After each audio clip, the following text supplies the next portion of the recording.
In our 9th Q syllabus, what we concentrate in our dojo is the etiquette, the protocol, how we act as a samurai. So it's all about manners. So in our dojo, how do we bow? How do we bow in? So we want to go into Seiza Rei.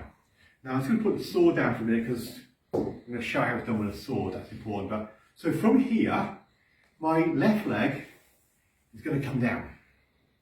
My right leg then comes down here.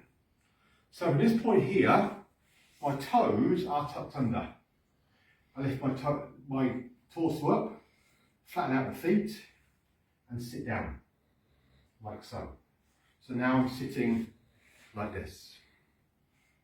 From here, the left hand comes down, and the right hand comes down, and we bow. But we don't bow like this, because this is not a religion.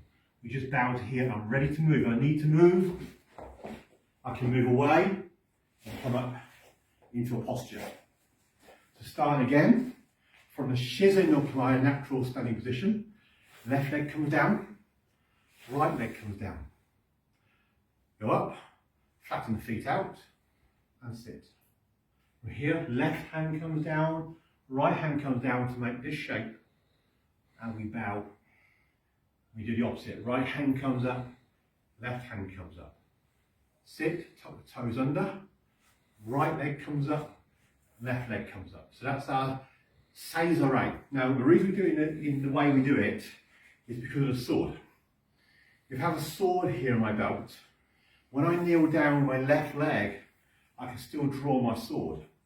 If I lay down, come first my right leg, it's very awkward to draw because the hip is in the way. I can do it, but it's very awkward. So I come down first on my left leg to really draw. In fact, we have a technique where I might actually drop down and cut like this. Okay? So when we kneel down, left leg first, and then the right from here. Now actually what we do, we take the sword out at this point and place it to a point where it can't be drawn, but I'll leave it here for now. Left hand comes down because I want to be able to get that sword.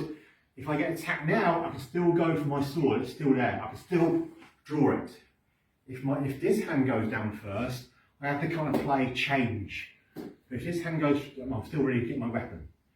This comes down here, we make this shape because if I'm doing this, someone grabs my head, I can turn my hands over to stop my head being smashed into the ground.